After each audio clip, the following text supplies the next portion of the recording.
What'll happen if I pull this trigger? Nothing. There would be nothing. And what I am not.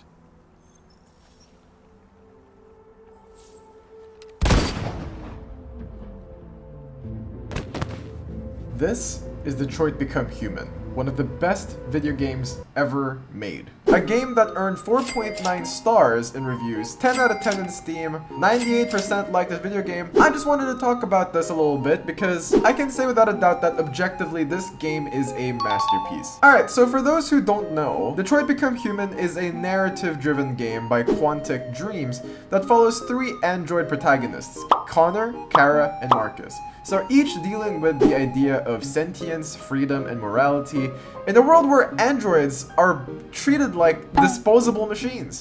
On paper, this game, and the plot, is not very impressive, but the execution and the way it's done, let's break down why Detroit is such an insane storytelling experience. This game is kind of like Telltale on crack. They make interactive games about a bunch of Hollywood IPs like The Walking Dead, Back to the Future. They even made a really good one about Batman, which I played and made a video about this ages ago. I'm no one's bitch. And compared to Telltale's signature comic book aesthetic, Detroit leans heavily into realism. It makes cinematic moments feel even more immersive. Detroit uses high-end motion capture and film-like cinematography to create an experience that it really feels like an interactive movie. Great movies make you feel like something. Telltale games, they make you feel something.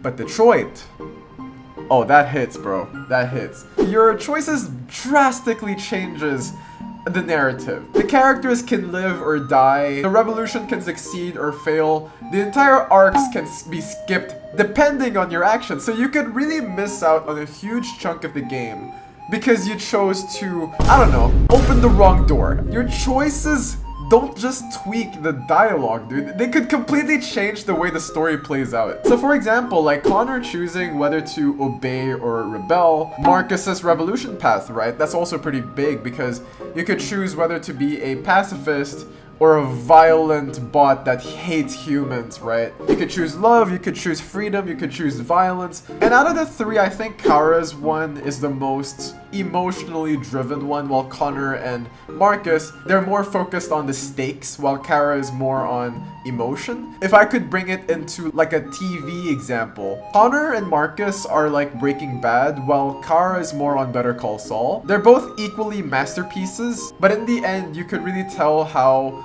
some people will enjoy Kara's storyline more, while other people will choose Connor and Marcus's. It's just so impressive because the acting is absolutely top tier. For me, I personally like Connor's the most. I think that's a really cold take because I feel like a lot of people's favorites might be probably Connor's. Not only is he handsome, but okay, let me break this down. Kara's story is kind of like a gut punch. Marcus's gives you the revolutionary hero arc, but Connor, he's probably the most nuanced character. He forces you to decide whether he is just a machine or does he have a soul.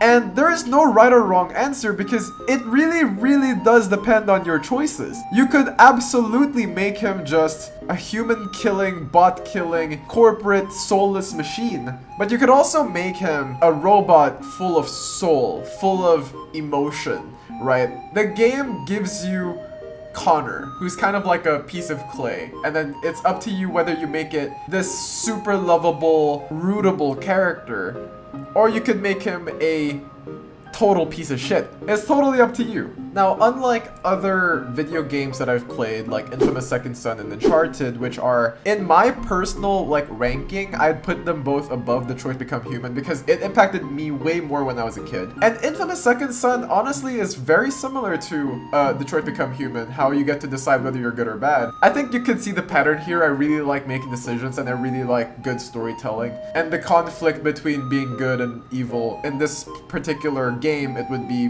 whether you're human or you're sentient. I would say the major argument between Infamous Second Son and Detroit Become Human would be Infamous Second Son, the game mechanics are objectively way more fun, way better. Like, you get to fight, you get to shoot your way through different stages, and you get to travel around Seattle with your superpowers. Kind of like swinging around through New York as Spider-Man, but this was like way ahead of like Spider-Man. I think this game came out maybe 5 years before Spider-Man. But in its own charming way, Detroit Become Human does beat Infamous Second Son, because Detroit proves that a game can thrive without relying on the action-heavy mechanics. It's an experience built for people who want to experience a live story, because that's what it is. It's a live story. You can feel the story's heart just beating, and the chances of you liking the game or not is totally ambiguous, because your playthrough is totally different from my playthrough, right?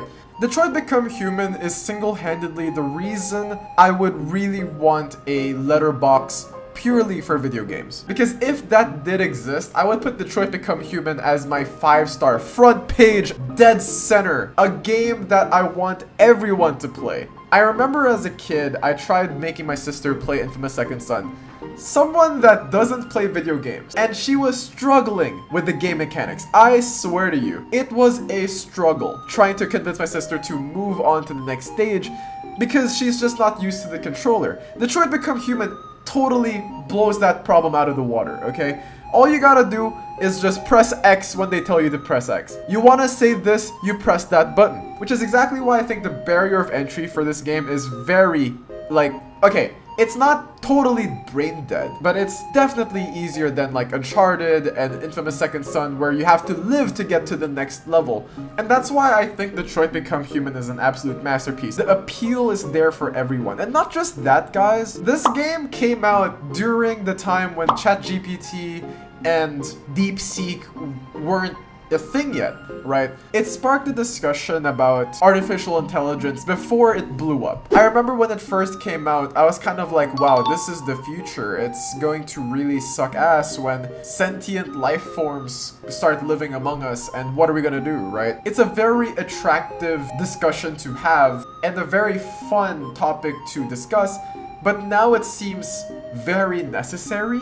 I think that the world of Detroit Become Human is not that far off from where we are now. I can totally see how tomorrow some dude in China makes this like body, like Ultron type thing, and then it's completely powered by ChatGPT. Yesterday it was your therapist. Tomorrow it becomes a deviant. And this game kind of makes you decide too whether or not deviants are a good thing for society or a bad thing for society. And I think if you have a heart, I think there's a 60% chance probably you probably had some empathy for the deviants. You don't get to control the humans, you control the bots, right? So if you haven't played Detroit Become Human, please do. I urge everyone to play it because, again, not only is it a masterpiece, really fun game, but also it kind of helps you have a deeper perspective, a more holistic way of viewing AI, and whether or not we're being too reliant on AI, and if one day, you know, if the robot comes to life, what are we gonna do? Where will you be? What's your take? Is society now ready for a world similar to Detroit Become Human? Let me know what you think, and please drop a comment down below. What choices did you make when you played this game? Did you keep everyone alive, or did you go full machine mode? This video is going way too long, but I do have a really funny thing to talk about, like my playthrough of Detroit Become Human. I think that could be a totally separate video, and I could make another one. So if this video blows up, I'll make that one. If you like this video, please hit the like button and subscribe. I'll catch you in the next one. Peace out.